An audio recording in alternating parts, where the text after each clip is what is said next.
This channel does not promote any violent, harmful, or illegal activities. All content provided by this channel is meant for an educational purpose only. 12 কোটি টাকা খরচ করে bridge বানানো হয়েছে, কিন্তু সেই ব্রিজে ওঠার কোনো রাস্তা নেই। বাধ্য হয়ে স্থানীয়দের মই দিয়ে ব্রিজে যাতায়াত করতে হচ্ছে।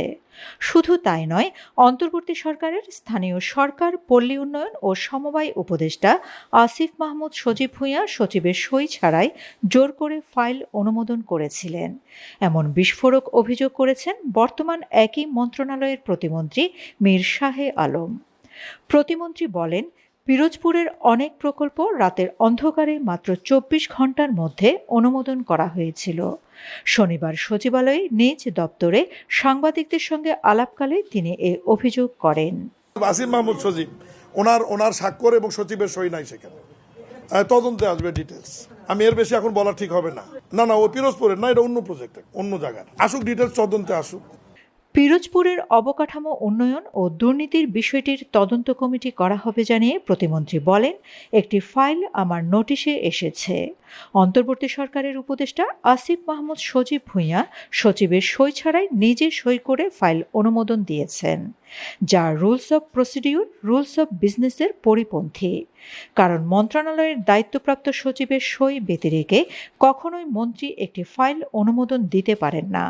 এটি কখনোই আইনের রুলস অব প্রসিডিউরে এবং রুলস অব বিজনেসে নেই।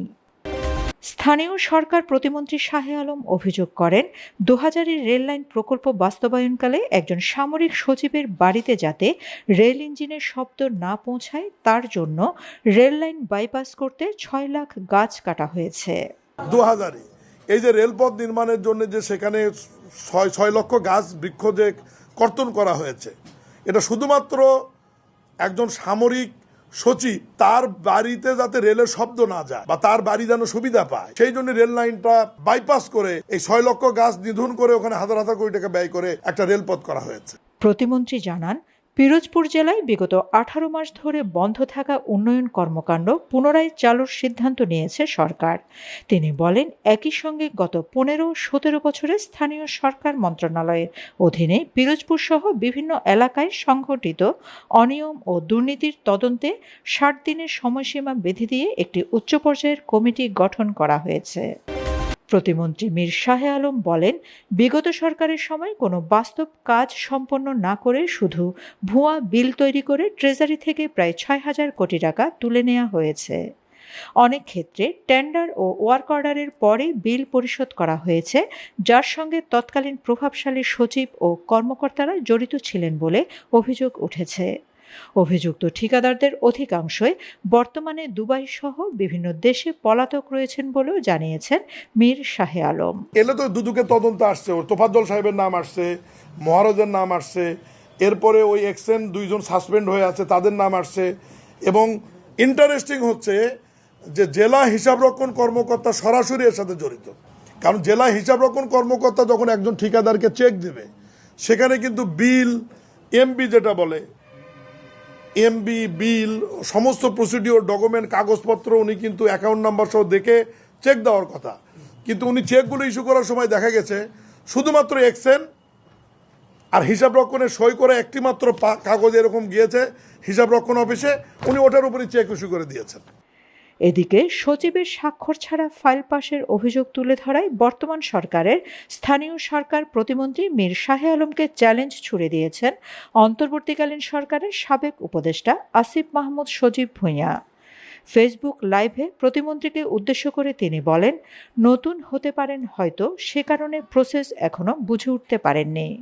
যদি সৎসাহস থাকে তবে আজ রোববারের মধ্যেই সেই সুনির্দিষ্ট ফাইলটি জনগণের সামনে স্পষ্ট করার দাবি জানান সাবেক এই উপদেষ্টা। শাহ আলম, আপনি প্লিজ দয়া করে এক্স্যাক্ট কোন ফাইল এটা ক্লিয়ার করেন। এটা ধোঁয়াশা রাখার বা এটা ইয়া রাখার কিছু নাই। I am willing to answer. If you have any doubt about any files, you can call me. I'm available. I will go to your office, স্থানীয় সরকার মন্ত্রণালয়, and if you want এটা পাবলিকও করা যায়, if you want মিডিয়ার সাথে রেখে, ঠিক আছে, I'm okay. এটা আমার মনে হয় যে এটা মন্ত্রণালয়ের উচিত হবে, যেটা একজন প্রতিমন্ত্রী এই কথাটা বলেছে তার কথার ভারিক্কিয়া চাই, বিলিভ তিনি সেটা বোঝেন। তো তিনি এটা ক্লিয়ার করবেন যে কোন ফাইলে হয়েছে, এবং তিনি সেই ফাইলটা শেয়ার করতে পারেন publicly. And I am challenging যে আপনি শেয়ার করেন যে কোন ফাইলে ইলিগালি সচিবকে অগোচরে রেখে উপদেষ্টা স্বাক্ষর করেছে। সচিবের সই ছাড়া ফাইল পাশ করা কিংবা রাতের আধারে শত শত প্রকল্প অনুমোদন, এগুলো কেবল প্রশাসনিক অনিয়ম নয়, বরং দেশের বর্তমান রাজনৈতিক স্থিতিশীলতার জন্য এক বড় সতর্কতার সংকেত। যদি এই অভিযোগগুলো সত্য প্রমাণিত হয়, তবে তা অন্তর্বর্তী সরকারের সেই স্বচ্ছতা ও সংস্কারের অঙ্গীকারকে চরম প্রশ্নের মুখে ফেলে দেবে, যা নিয়ে সাধারণ মানুষ স্বপ্ন দেখেছিল।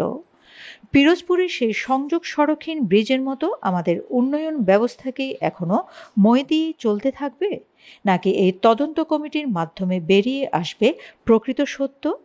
সাবেক উপদেষ্টা আসিফ মাহমুদ বনাম বর্তমান প্রতিমন্ত্রী মীর শাহে আলমের এই লড়াইয়ে শেষ পর্যন্ত কার জয় হয়, সেটি এখন দেখার বিষয়।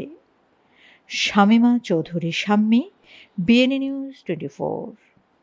আমার সোনার বাংলা, আমি তোমার